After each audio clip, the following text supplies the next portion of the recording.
ফরিদপুরে ভাঙায় বিশেষ অভিযান চালিয়ে ফরিদপুর ৪ আসনের সংসদ সদস্য নিক্সন চৌধুরী গ্রেপ্তার করেছে পুলিশ। পুলিশ জানায়, গোপন সংবাদের ভিত্তিতে ভাঙা উপজেলা সহ পৌর এলাকায় গত কদিন ধরেই অভিযান চালানো হয়। শুক্রবার রাতে ৩ জনকে গ্রেপ্তার করা হয়। ক্ষমতা থেকে পতনের পর একে একে উন্মোচিত হচ্ছে আওয়ামী লীগ নেতাদের দুর্নীতি। এবার সামনে এলো ফরিদপুরের এক সময়ের প্রভাবশালী সংসদ সদস্য মুজিবুর রহমান চৌধুরী ওরফে নিক্সন চৌধুরী। ৩১০০ কোটি টাকার অস্বাভাবিক লেনদেন ও ১৯ কোটি টাকার অবৈধ সম্পদ অর্জনের অভিযোগে ফরিদপুর ৪ আসনের সাবেক সংসদ সদস্য মুজিবুর রহমান নিক্সন চৌধুরী ও তাঁর স্ত্রীর বিরুদ্ধে মামলা করেছে দুদক। এক সময়ের প্রভাবশালী সংসদ সদস্য মুজিবুর রহমান চৌধুরী ওরফে নিক্সন চৌধুরী সাবেক প্রধানমন্ত্রী শেখ হাসিনার ভাতিজা হওয়ার সুবাদে নানা অনিয়ম, দুর্নীতি সহ নিজ এলাকায় গড়ে তোলেন ত্রাসের রাজত্ব। বিভিন্ন সময় বিতর্কিত বক্তব্য দিয়ে সামাজিক যোগাযোগ মাধ্যমেও ছিলেন আলোচিত। পদ্মা সেতু দুর্নীতির অভিযোগ সামনে এলে যার নাম সবচেয়ে বেশি শোনা যায় তিনি এই নিক্সন চৌধুরী। ক্ষমতার অপব্যবহার করে দেশ ও দেশের বাইরে গড়ে তুলেছেন সম্পদের পাহাড়। ফরিদপুরের আওয়ামী লীগ নেতা নিক্সন চৌধুরী ও তার পরিবারের ব্যাংক অ্যাকাউন্টে হাজার হাজার কোটি কোটি টাকার লেনদেন এবং হাজার হাজার কোটি টাকার অবৈধভাবে অর্জিত সম্পদের তথ্য পেয়েছে দুদক, যে কারণে তার বিরুদ্ধে অ্যাকশন নিতেছে বা পদক্ষেপ নিতেছে। তো এখন কথা হচ্ছে যে এই নিক্সন চৌধুরীর হাজার হাজার কোটি টাকার লেনদেন এবং অবৈধ সম্পদের অর্জনের তথ্য এই পর্যন্ত দুদক পেয়েছে।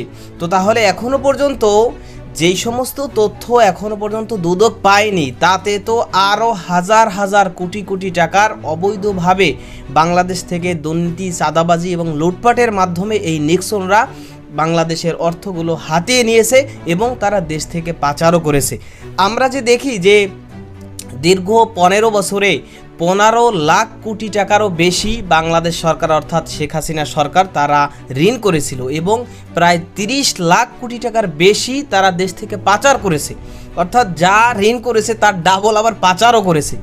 তো এইভাবে এরকম নিক্সনরাই তো বাংলাদেশের অর্থনীতিকে আজকে বিপদের মুখে ফেলে দিয়েছে। এইভাবে তারা এবং তাদের পরিবার, তাদের আত্মীয় স্বজন সকলে মিলে বাংলাদেশের জনগণের, বাংলাদেশের অর্থগুলো তারা দুর্নীতি, লুটপাটের মাধ্যমে নিয়ে এবং দেশ থেকে পাচার করে বাংলাদেশের অর্থনীতির অবস্থা এই ভয়াবহ পরিস্থিতিতে তারাই নিয়ে এসে দাঁড়িয়েছে। তবে এবার সেই ফরিদপুরের গোপন আস্তানা থেকেই হাতে নাতে ধরা পড়েছে ফরিদপুরের আওয়ামী লীগ নেতা নিক্সন চৌধুরী।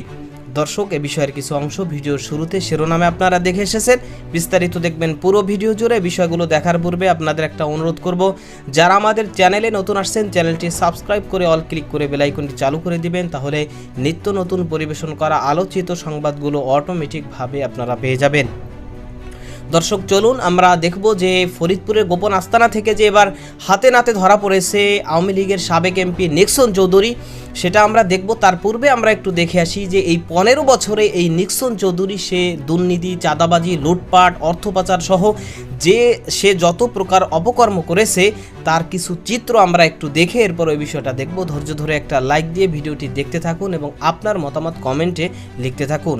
এক সময়ের প্রভাবশালী সংসদ সদস্য মুজিবুর রহমান চৌধুরী ওরফে নিক্সন চৌধুরী সাবেক প্রধানমন্ত্রী শেখ হাসিনার ভাতিজা হওয়ার সুবাদে নানা অনিয়ম, দুর্নীতি সহ নিজ এলাকায় গড়ে তোলেন ত্রাসের রাজত্ব। বিভিন্ন সময় বিতর্কিত বক্তব্য দিয়ে সামাজিক যোগাযোগ মাধ্যমেও ছিলেন আলোচিত। পদ্মা সেতু দুর্নীতির অভিযোগ সামনে এলে যার নাম সবচেয়ে বেশি শোনা যায় তিনি এই নিক্সন চৌধুরী। ক্ষমতার অপব্যবহার করে দেশ ও দেশের বাইরে গড়ে তুলেছেন সম্পদের পাহাড়। বিস্তারিত দেখুন রিপোর্টে। দেশ ও দেশের বাইরে সম্পদের পাহাড় গড়েছেন ক্ষমতাচ্যুত প্রধানমন্ত্রী শেখ হাসিনার আত্মীয় নিক্সন চৌধুরী। একজন সংসদ সদস্য হয়ে কিভাবে এত সম্পদের মালিক হলেন তা এখন সকলের প্রশ্ন। নিক্সন প্রথমে ভাঙ্গা উপজেলার আজিমনগর ইউনিয়নের ব্রাহ্মণপাড়ার চরাঞ্চলে ৩৮% জমি কিনে বাড়ি করেন। এলাকায় আধিপত্য বিস্তার করে নামে বেনামে মালিক বনে যান বিপুল সম্পদের। নিজে ও পরিবারের সদস্যরা মালিক হন হাজার বিঘারও বেশি জমির। এছাড়াও আরিয়াল খাঁ নদ ও পদ্মা নদী থেকে অবৈধভাবে বালু তুলে বিক্রি করে হাতিয়ে নেন বিপুল অঙ্কের অর্থ। নানা খাতে অনিয়মের মাধ্যমে 10 বছরে সম্পদ বাড়িয়েছেন 54 গুণ। এসব সম্পদের মধ্যে ঢাকার পূর্বাঞ্চল, আদাবর, গুলশান ও বনানীতে রয়েছে প্লট ও ফ্ল্যাট। সিঙ্গাপুর, অস্ট্রেলিয়া, কানাডায় রয়েছে বাড়ি। ফরিদপুরের ভাঙ্গার ব্রাহ্মণপাড়ায় নিজের বাংলোতে বানিয়েছেন চিড়িয়াখানা। এসব অভিযোগ ওঠার পর অনুসন্ধানে নামে দুর্নীতি দমন কমিশন দুদক। উপপরিচালক মোহাম্মদ সালাহ উদ্দিনের নেতৃত্বে 3 সদস্যের একটি টিম বাংলাদেশ ব্যাংক, ঢাকা দক্ষিণ ও উত্তর সিটি কর্পোরেশন, ঢাকা ও ফরিদপুরের ভূমি অফিস, জাতীয় রাজস্ব বোর্ড সহ শতাধিক প্রতিষ্ঠানের নথিপত্র তলব করেছে। তিনি প্রথম সংসদ সদস্য নির্বাচিত হন 2014 সালে। 2013 সালের 1 ডিসেম্বর 10ম সংসদ নির্বাচনে দাখিল করা হিসেবে নগদ অর্থ দেখান। তিনি প্রথম সংসদ সদস্য নির্বাচিত হন 2014 সালে। 2013 সালের 1 ডিসেম্বর 10ম সংসদ নির্বাচনে দাখিল করা হিসেবে নগদ অর্থ দেখান 28 লাখ টাকা। কৃষি খাতে 2 কোটি 5 লাখ, শেয়ার, সঞ্চয়পত্র ও ব্যাংক আমানত 2 কোটি টাকা। আর স্ত্রীর নামে দেখান ঢাকায় একটি ফ্ল্যাট ও 7.5 কাঠার প্লট। তবে দ্বাদশ সংসদ নির্বাচনের হলফনামায় দেখান নগদ 38 লাখ টাকা, স্ত্রীর নামে 1 কোটি 52 লাখ টাকা। কৃষি জমির পরিমাণ উল্লেখ করেন 2042 শতক। সেই হিসাবে গত 10 বছরে তার মালিকানাধীন কৃষি জমি বেড়েছে প্রায় 54 গুণ। এছাড়া নিজের ও স্ত্রীর নামে ঢাকার বনানীতে ফ্ল্যাট দেখান 3716 বর্গ ফুটের, গুলশানে 4891 বর্গ ফুটের ফ্ল্যাট। আর গ্রামের বাড়ি ভাঙ্গার ব্রাহ্মণপাড়ায় রয়েছে দোতলা বাড়ি। বিতর্কিত সংসদ সদস্য মুজিবুর রহমান চৌধুরী নিক্সন 2014 সালের নির্বাচন দিয়ে রাজনীতিতে আগমন তার। 2018 এর নির্বাচনের আগে তিনি ভাঙ্গায় একটি সুবিশাল বাংলো বাড়ি নির্মাণ করেন বলে অভিযোগ উঠেছে। সেই বাড়িটি ব্যবহার করা হতো ভিন্ন মত দমনের টর্চার সেল হিসেবে। শাস্তি হিসেবে আটকে রাখা হতো টয়লেটে। শীতের রাতে কাউকে চুবানো হতো বাংলো বাড়ির সামনের পুকুরে। রাজনীতি করার অতীত কোনো অভিজ্ঞতা না থাকলেও শেখ হাসিনার ভাতিজা কেবল এই পরিচয়েই সংসদ সদস্য পদটি বাগিয়ে নেন নিক্সন। 2014 সালের নির্বাচনের মাত্র 19 দিন আগে শিবচরে এসে ভাঙ্গা, সদরপুর ও চরভদ্রাসন নিয়ে গঠিত ফরিদপুর 4 আসনের সংসদ সদস্য হয়ে যান। সে কথা বেশ গর্ব ভরে প্রকাশ করতেন তিনি। সরকার পতনের পর থেকেই বের হতে থাকে নিক্সনের আরেক রূপ। সামনে আসে দখলদারিত্ব আর নিষ্ঠুর অত্যাচারের কাহিনী। আওয়ামী লীগের প্রভাবশালী নেতা ও সভাপতি মণ্ডলীর সদস্য কাজী জাফরুল্লাহর ব্যক্তিত্বের কাছে সবসময়ই ধরাশয়ী হওয়া নিক্সন অর্থ আর ভয়ভীতি দেখিয়ে নিজের ক্ষমতা বাড়াতে থাকেন। আলোচিত ও সমালোচিত সাবেক সংসদ সদস্য মুজিবুর রহমান নিক্সন ও তার স্ত্রীর ব্যাংক হিসাবে কারি কারি টাকা লেনদেন হয়েছে। এই দম্পতির ব্যাংক হিসাবে লেনদেনের পরিমাণ 3000 কোটি টাকারও বেশি। এর মধ্যে 1400 কোটি টাকা লেনদেন হয় নিক্সন চৌধুরীর হিসাবে, আর 1700 কোটি টাকা লেনদেন হয়েছে তার স্ত্রী তারিনের ব্যাংক হিসাবে। দুর্নীতি দমন কমিশন বলছে, কেবল যে ব্যাংক হিসেবে তারা বিপুল অর্থ লেনদেন করেছে তা নয়, তাদের যে সম্পদ রয়েছে তারও বড় অংশের কোনো স্বীকৃত ও আইনত উৎস নেই। দুর্নীতি দমন কমিশনের তদন্তে এমন তথ্য পাওয়ার কথা জানায় সংস্থাটি। নিক্সন চৌধুরী শেখ মুজিবুর রহমানের বড় বোনের নাতি। সেই হিসেবে তিনি ক্ষমতাচ্যুত প্রধানমন্ত্রী শেখ হাসিনার ফুফাতো ভাইয়ের ছেলে। আর তার স্ত্রী তারিন সাবেক মন্ত্রী আনোয়ার হোসেন মঞ্জুর মেয়ে। নিক্সন চৌধুরী ফরিদপুর থেকে জাতীয় সংসদ নির্বাচনে অংশ নিতেন। তার ভাই লিটন চৌধুরীও সংসদ সদস্য ছিলেন। গত সংসদের চিফ হুইপ ছিলেন তিনি। দুদকের নথিতে দেখা যায় নিক্সনের ব্যাংক হিসাব মোট 55টি। এসব হিসেবেই লেনদেন হয় 1402 কোটি টাকার বেশি। আর তার অর্জিত সম্পদ পাওয়া গেছে 18 কোটি টাকার, যার মধ্যে গ্রহণযোগ্য আয় আছে 7 কোটি টাকা সম্পদের। বাকিটা কোন প্রক্রিয়ায় অর্জন করেছেন তার কোনো তথ্য পায়নি দুদক। তারিন হোসেন আওয়ামী লীগের জোট নেতা আনোয়ার হোসেন মঞ্জুর মেয়ে। অবশ্য তারিন নিক্সন চৌধুরীর দ্বিতীয় স্ত্রী।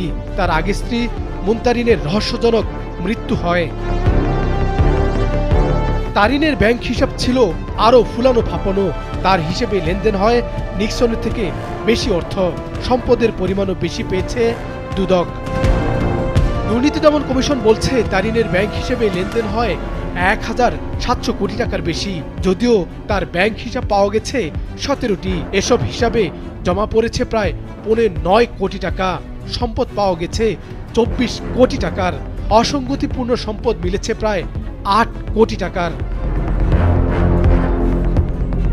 শেখ হাসিনা পরিবারের কাছের এই দম্পতি এখন কোথায় আছেন সেটা জানা যায়নি, তবে তাদের বিদেশ যাত্রায় বারণ রয়েছে। দুদক তাদের বিপুল জমি জমারও খোঁজ পেয়েছে, বিদেশেও তাদের বাড়ি থাকার তথ্য পেয়েছে দুর্নীতি দমন কমিশন। অস্ট্রেলিয়া, কানাডা ও সিঙ্গাপুরে নিক্সন ও তার স্ত্রী তারিনের 3টি বাড়ির সন্ধান পাওয়া গেছে। ফরিদপুরের সাবেক আওয়ামী লীগ নেতা নিক্সন চৌধুরী, তার বিরুদ্ধে ইতিমধ্যেই দুদক মামলা করেছে এবং তার বিরুদ্ধে আইনিভাবে পদক্ষেপ নিচ্ছে এবং তার এবং তার পরিবারের যে হাজার হাজার কোটি কোটি টাকার লেনদেন এবং অবৈধ অর্জনের তথ্য তারা পেয়েছে, সেগুলোর বিষয়েও রাষ্ট্রীয়ভাবে তারা পদক্ষেপ নিচ্ছে দুদক। তো এই নিক্সন চৌধুরী এবং তার পরিবার, আত্মীয় স্বজন তারা মিলে এই যে হাজার হাজার কোটি কোটি টাকা তারা লেনদেন করেছে এবং অবৈধভাবে যে তারা অর্জন করেছে, এই অর্থগুলো বাংলাদেশের জনগণের, বাংলাদেশের রাষ্ট্রীয় যে সম্পদ, সেগুলোই এই দীর্ঘ 15 বছরে ক্ষমতার অপব্যবহার করে তারা দুর্নীতি, চাঁদাবাজি, লুটপাট বিভিন্নভাবে অবৈধভাবে তারা অর্জন করেছে। আমরা বর্তমানে দেখতেছি যে বাংলাদেশের অর্থনৈতিক অবস্থা যে অবস্থায় বর্তমানে রয়েছে এবং বিগত 15 বছরে 15 লাখ কোটি টাকারও বেশি ঋণ করেছে আওয়ামী লীগ সরকার। তো 15 লাখ কোটি টাকার বেশি কি পরিমাণ টাকা হতে পারে?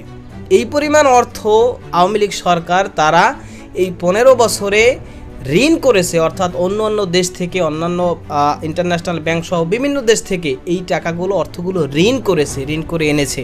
আবার এই আওয়ামী লীগ সরকারের যেই সমস্ত চেলাপান্ডারা তারা আবার এই বিগত 15 বছরে প্রায় 30 লক্ষ কোটি, 1 কোটি 2 কোটি নয়, লক্ষ কোটি, তো 30 লক্ষ কোটি টাকা তারা দেশ থেকে আবার পাচার করেছে। মানে 15 লক্ষ কোটি টাকা তারা ঋণ করছে আর 30 লক্ষ কোটি টাকা আবার দেশ থেকে পাচার করছে। অর্থাৎ তারা তো জানে যে এক সময় না এক সময় এদেশের জনগণের ধাওয়া খেয়ে এদেশের জনগণ তাদেরকে প্রত্যাখ্যান করবে, তখন তারা দেশ ছেড়ে পালিয়ে গিয়ে তখন যেন বিদেশে আরাম আয়েশের সাথে সেই সম্পদগুলো, অর্থগুলো ভোগ করতে পারে, সেজন্য আগে থেকেই দেশ থেকে তারা পাচার করে রেখেছে। দেখেন না, এই যে শামীম ওসমান নারায়ণগঞ্জের কিং, তাকে দেখা যাইতেছে সৌদি আরবে, কুয়েতে, বিভিন্ন দেশে এক একজনের দেখা যাইতেছে, কারণ আগে থেকেই তারা এই ব্যবস্থাগুলো এই 15 বছর ধরে করে রেখেছে এবং আমাদের বাংলাদেশের অর্থনীতিকে এই ভয়ঙ্কর দুরবস্থায় তারা পরিণত করেছে। তো তাহলে বুঝেন যে 30 লক্ষ কোটি টাকারও বেশি যে তারা দেশ থেকে পাচার করছে শুধু, তো তাহলে তাদের যদি দুর্নীতি, চাঁদাবাজি, লুটপাট, অর্থ কেলেঙ্কারি এগুলো সব যদি হিসাব করা হয়, তো তাহলে কি পরিমাণ অর্থ এসে দাঁড়াবে, কি পরিমাণ অর্থ এই বিগত 15 বছরে এই আওয়ামী সরকার এবং তার অনুসারীরা তারা লুটপাট, দুর্নীতি, চাঁদাবাজি, অর্থ কেলেঙ্কারির মাধ্যমে তাহলে কি পরিমাণ অর্জন করেছে। তো এইভাবেই তো এক একজন নেতা যারা হাজার হাজার কোটি কোটি টাকা বাংলাদেশের জনগণের, এটা তারা অবৈধভাবে নিয়ে কেউ কিছু দেশে রেখেছে, কেউ আবার বিদেশে পাচার করেছে, এইভাবেই তো তারা অর্থ পাচার করে বাংলাদেশের অর্থনীতিকে এই ভয়ঙ্কর অবস্থায় এনে দাঁড় করিয়েছে।